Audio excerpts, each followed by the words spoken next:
If you have been interested in a ketogenic diet or on one, you are probably familiar with pricking your finger to check your blood glucose and blood ketones.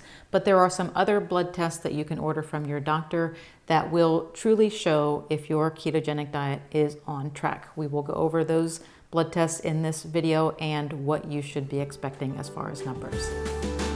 All right, so let's start with HbA1c, which is a test that is looking at the amount of blood sugar in your blood over a period of time. HbA1c, you sometimes hear it shortened to just A1c, sometimes it's hemoglobin A1c, sometimes it's called glycated hemoglobin, and that's actually the name that describes it most accurately, because it is looking at a little protein on your red blood cells called hemoglobin, and it's looking to see how glycated they are, which means how much glucose is on them. Glucose is sugar, right? So you can literally think of it as how much is your hemoglobin sugar-coated. It's like breakfast cereal. Right, so like if a hemoglobin were a little grain of a Cocoa Puff, it would be how much sugar is on that Cocoa Puff. Yep. I'm not sure that was the best analogy, but that was all right. I thought about M&Ms, but I don't want to get that in my mind either. Yeah. So, and this hemoglobin acts as a nice predictor of your blood sugar over time because your red blood cells, the hemoglobin, is in red blood cells. So the red blood cells, they only live for like 90 to 120 days.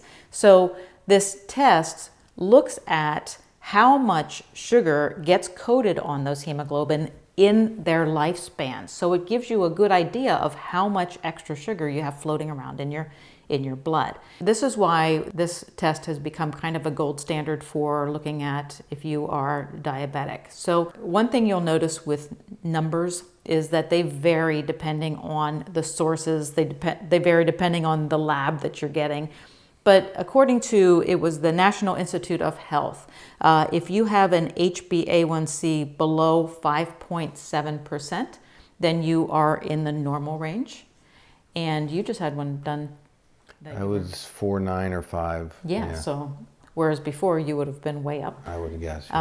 If you have an HbA1c of 6.5% or above, you are diabetic. And in between that range, then you would be pre-diabetic. Right. So this is like a 3-month diary of kind of how much sugar you've been eating, or how much it's in your blood. Yeah. And we have other ways, other blood tests that you can ask your doctor to order that will look at your glucose. Right.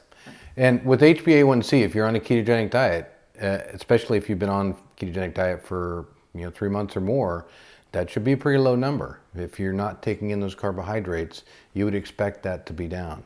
If it's not, then you and your doctor need to do a little bit more digging. So blood glucose, just a fasting blood glucose. Mm-hmm. Pretty standard test. They come in, they just take it, you fast overnight, go in the doctor's office.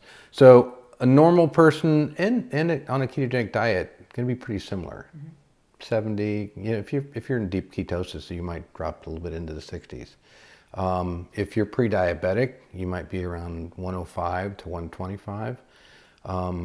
And then 130 and over, is pretty much, classic diabetes.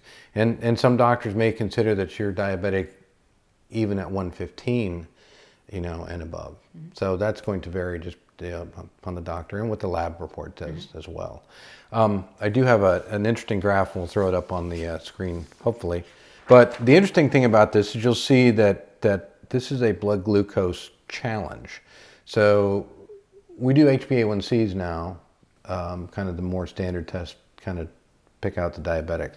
They used to do an oral glucose tolerance test, which would take hours in a doctor's office. You go in, you get a baseline, they give you 75 grams of a sugary drink.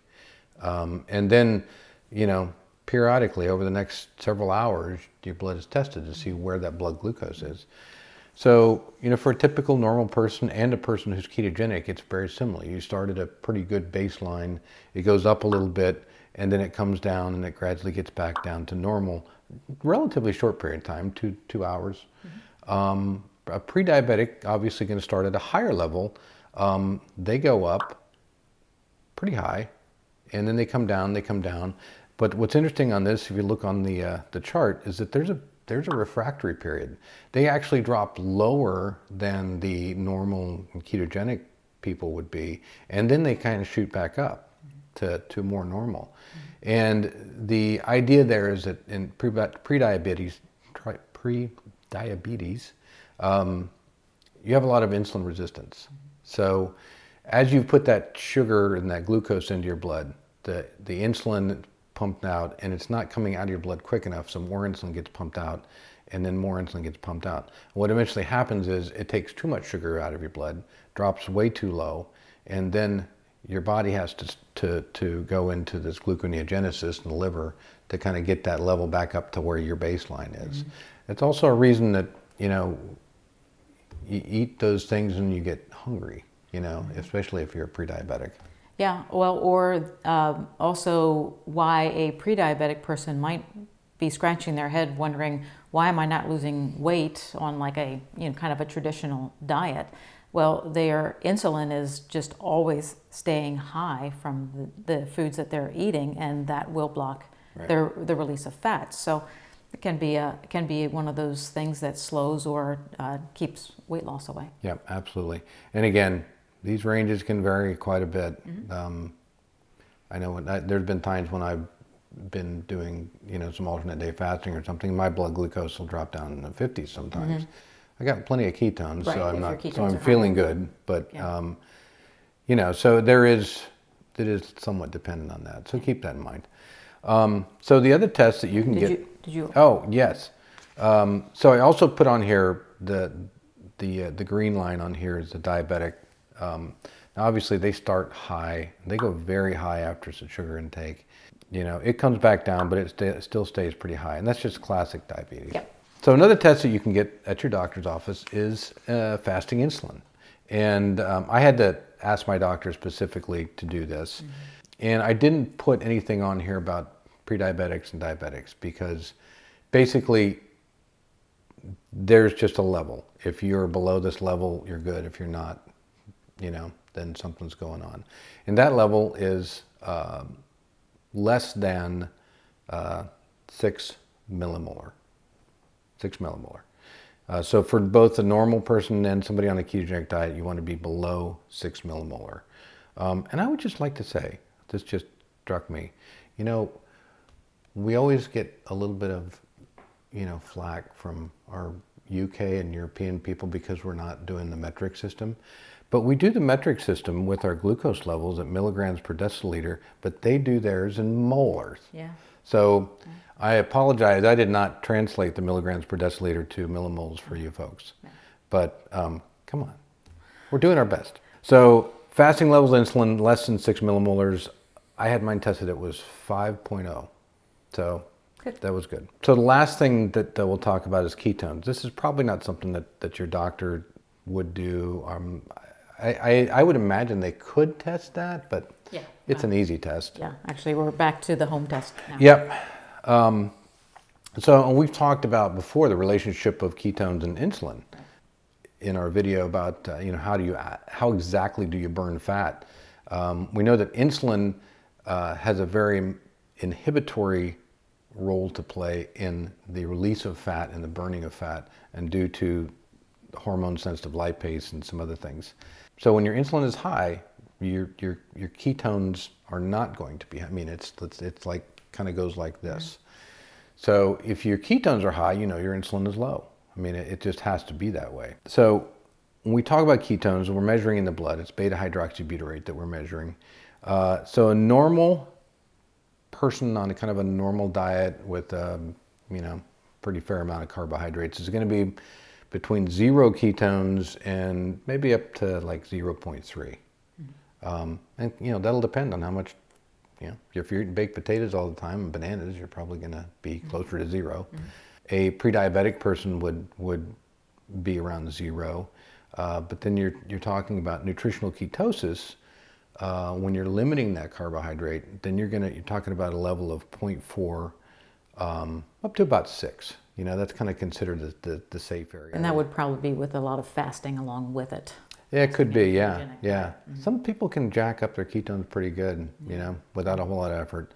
The Goldilocks zone is kind of 0.5 to 1.5. You know, that's a good place. If you can get there, you're doing pretty good. Now, I do want to mention the term ketoacidosis because this gets confused with nutritional ketosis or ketogenic diet, which is what we are doing. Ketoacidosis, and this is pretty specific to type 1 diabetics, when there's no insulin around at all, and ketones go really high, you know, above 15, and they can get much higher than that. You're also talking very, very high blood glucose levels, you know, 600-700, and it's a dangerous situation. And a lot of the danger actually happens because of the high blood sugar. It's so damaging to the vessels in the retina and peripheral neuropathy and vascular damage that diabetics suffer from so greatly. Right. But that is not something that you're going to be reaching Right. by just changing your diet and cutting Right. carbohydrates. But just beware that some health professionals kind of get those mixed up. You know, they hear the word keto or ketone, and they're thinking ketoacidosis. Right. Totally different thing, and you shouldn't have to worry about it. Yeah. So we should tell you a little bit more about this. Okay. So you can obviously get one of these. Test your ketones on a daily basis if you're going to a ketogenic diet. And if you are doing a ketogenic diet, I would highly recommend that. It's the only way to know. The only way to know. You can check it, you can follow it, you can check your ketones after certain foods so that you know if they affect you, you know, in a good way or a bad way. It's an easy thing to do. They're not expensive. You do have to prick your finger, which gets old after a while. Yes. But, you know, you do get some good data. Yeah. So. Yeah, and so that you can do on a daily basis, but when you go to your doctor every 3, 6 months or a year, you can ask for them to do the hemoglobin, the HbA1c. You can ask them to do a fasting glucose, and you can ask for a fasting insulin, and those will give you additional insights into how you are doing on your ketogenic diet. Yep. So I hope that is helpful to you, and thanks so much for watching. Please subscribe to our channel and hit the bell icon so you get a notification when our next video comes out. Till then, have a great week.